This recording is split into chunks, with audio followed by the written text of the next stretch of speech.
Hello and welcome to the Student Assistance Fund workshop for the academic year 2023-24.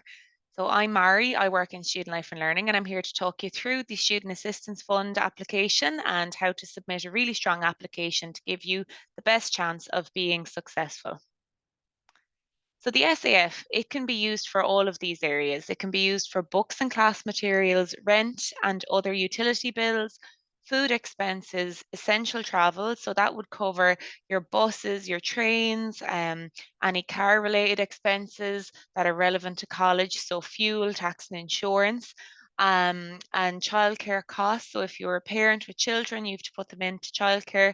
You can submit receipts or expenses for those, and then medical and dental costs also as well.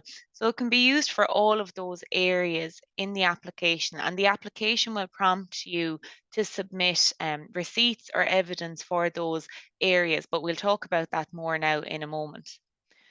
The SAF cannot be used for, so you cannot write in the application that you need money for these areas. So tuition fees, registration fees, student loan repayments, or any costs borne by the college, so your student card. In a situation where a student requires additional support financially because they have to pay fees, or in a situation that perhaps maybe Susie or owner covering a portion of the fees, we understand that a student will be struggling in that sense, but you need to emphasize that because you have to pay fees directly yourself or a portion of the fees, your living expenses are under pressure. You cannot afford food or rent, or you've fallen behind on utility bills because of the additional expensive fees. So you need to use it and explain that you need SAF for your living and college associated expenses. In filling out the application, it's an online application. So I would advise that you go onto the website, and you should have found that section already to find where this workshop is shared. But on this section of the website, we have tabs on FAQs, so frequently asked questions.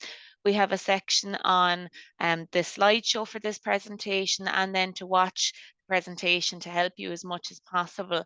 So to fill out the application, it's just an online cognito form, which just means that it's a really secure application.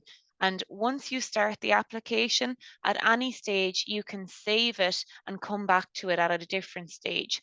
So we'd always recommend that students start the application, work through it, and if at any point you run into difficulty or challenges, you can contact us by emailing saf.wd@setu.ie, and we will assist you, but also save your application and get it sent back to your student email, your student Gmail account, so that you can pick up where you left off and you can continue your application over a period of a few days if you need to, or a couple of weeks.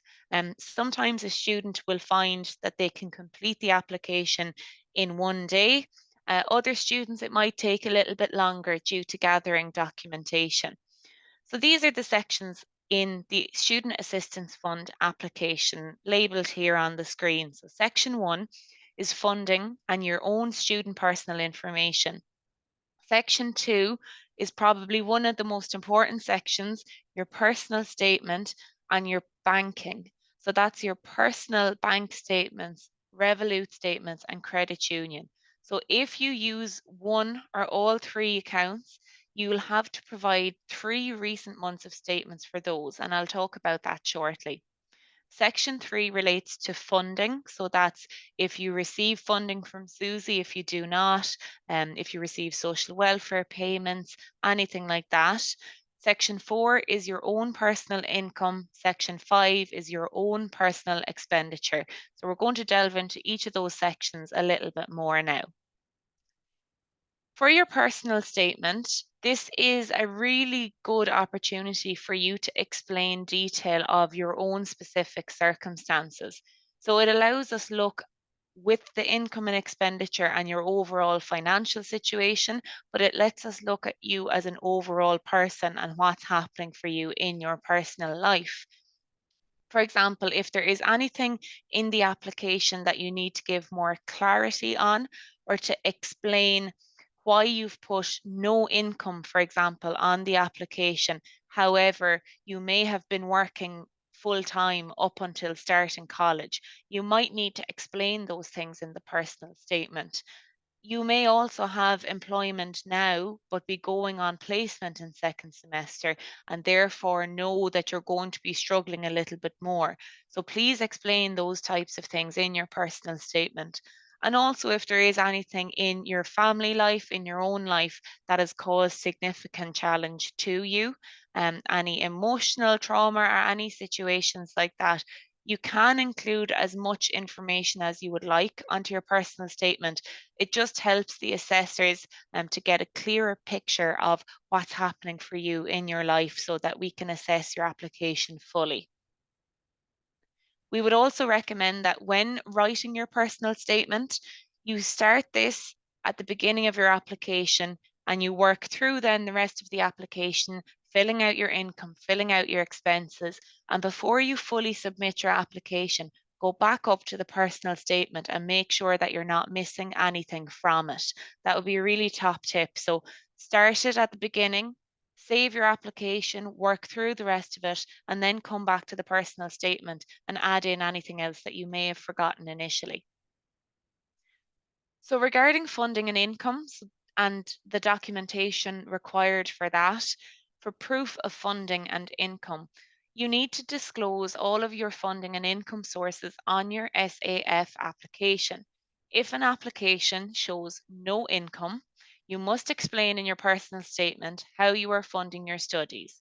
For example, if this is from savings, if you were working and you are now recently unemployed, if you're receiving maintenance from a parent or guardian, and that can be in the form of cash from a parent or guardian each week, or any other means such as that. You do need to explain how you are funding your time in college if you insert on the application that you have no income. Ensure that any documentation you upload is clear, that it's legible in date, and that your name is visible on the proof. So, for example, a lot of people might screenshot a transaction on their online banking, but that's not helpful unless it's the full page of a bank statement where we can see that you have your name, your bank address, BIC, IBAN, and your transaction information underneath. Then we can see that that's a transaction related to you as an individual. So just to be clear on that, you need to make sure as much as possible that all proof connects to you. Regarding bank statements, you will be asked to provide 3 months of recent bank statements with your application. Old statements aren't acceptable and you may be made unsuccessful. Now, we do follow up with students if you make a small error on your application or if we require additional documentation. So don't worry that we won't contact you if there's an issue. We always do. The assessors will always contact you. However, with the bank statements, there is instructions on the application how to access bank statements online. So for all of the Irish banking institutions, it explains how to do that. If we can see on your current account statements for Bank of Ireland, AIB, Permanent TSB, if we can see that you transfer or use Revolut or a credit union account regularly over the 3 months, provide the statements for those accounts as well. If you don't provide them from the very beginning, we end up having to request them. And all it does is it delays the assessing of your application, it delays the overall process. So don't wait for us to ask for them, just put them in from the very start. Explanations on how to submit your Revolut, credit union, and bank statements are all built into the Cognito form, and it explains how to do that. Do not take screenshots of your statements and upload them individually. Download the statement as one PDF and upload it that way. One really good suggestion here that I would urge you to do is print your statements and then highlight the relevant transactions as you work through the application for your income and for your expenditure. Highlight all of the transactions that relate to rent or mortgage payments, for example. Then highlight all of the transactions that relate to income or part-time employment or funding from parents. Highlight all of your expenses, your utility bills, your Wi-Fi and internet, your rent, your transport, fuel, car tax and insurance, bus tickets. Make it as easy as possible for the two assessors that are reviewing your application to see that rent of €430 a month, that's there in the bank statements and it's easy to find and verify each month. So make it as easy as possible for an assessor to find your information from the bank statements. If you have large credits or debits in your bank statements that you haven't explained in the application, I would urge you to do that in the personal statement, okay? For expenditure, documentation required, quite similar then to income. You need to provide proof of any expenditure that you disclose on the application.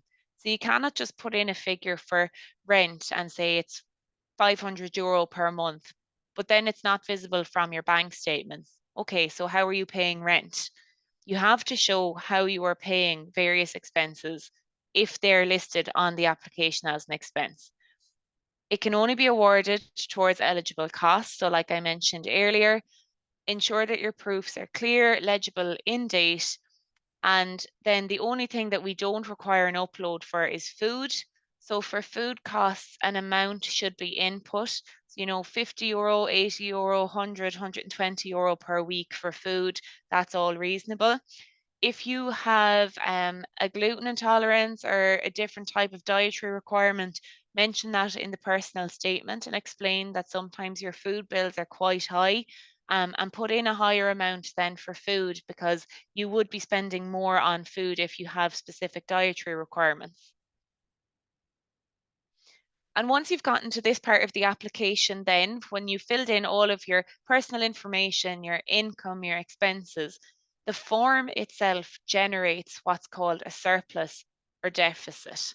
So a surplus would mean that you have money spare or that you have a little bit more or substantially more income than expenditure each month. A deficit means that you have less income than the amount of expenses going out. So a deficit sort of equals debt. So you do not have enough money coming in to cover the costs going out. If someone has a very high surplus, meaning that they have spare money or it looks like they have enough spare money, they are less likely to be awarded SAF as it would seem you have enough to live from. If someone has a low surplus, they are more likely to be awarded. And then if an applicant is in deficit, they will likely be awarded once all of the application has been truthfully filled out and all documentation provided is reliable and clear. So nobody is guaranteed SAF. No amounts are guaranteed each year. If you were successful last year or in a previous year, that's not guaranteed again this year. Every single application from every student is reviewed independently in that year. Awarding amounts for the SAF vary from student to student, and they can be from €200 up to €2,000. And this is usually a once-off payment. At the end of your application, there is a section for additional documentation. And this is where, if at an earlier stage in the application you had other documents and it just didn't allow you to upload them, because there's a space and file size restriction on some of the uploads. So you might have run out of space to upload evidence for certain income or certain expenses. So this is the space where you can do that. You can upload them to additional documentation. At this stage, I would urge you to save your application, go back, look through the personal statement again, see if you need to clarify anything, or if you have another expense that the application didn't ask for that you think is really relevant, please make sure and note that in the personal statement so that the assessors can consider it if it is an eligible expense. And final notes then, as I mentioned, some documentation, it requires the upload or the file size to be a certain size. So it does explain to you how to reduce or make smaller some of your images or uploads if they're a little bit too large. So it's called compressing PDFs or compressing documentation. It does explain how to do that. Please be mindful that you don't upload password protected documents. That happens with pay slips a lot of the time. If you're uploading a payslip, just take a photo, a screenshot. Don't download the file because it password protects the file. If you're paid directly into your bank account, you don't need to provide payslips because we can see the payments in your provided bank statements.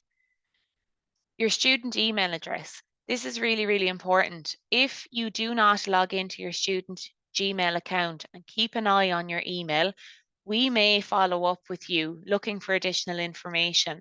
And if we do not receive a response from you within a few weeks of contacting you, your application will be made unsuccessful.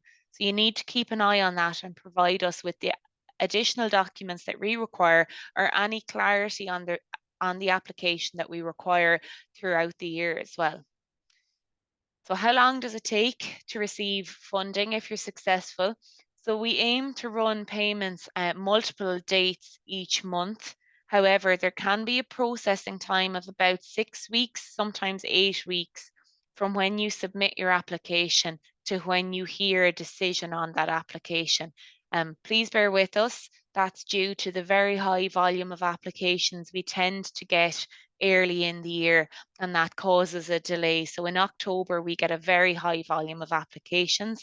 So do bear in mind that you will not probably hear an update from the SAF Assessing Committee until 6 weeks, possibly 8 weeks at the start of term. So if you do have any questions after watching today's workshop or after starting your application, please email saf.wd@setu.ie, or if you need assistance with your application, and we'll gladly help you. And one final thing is that the SAF is for full-time students, and then if you are a part-time student, there is a separate link for part-time students, and that's on the part-time section of the website. International students are not eligible to apply for the Student Assistance Fund. This is for Irish or EU full-time students. Okay, thank you very much.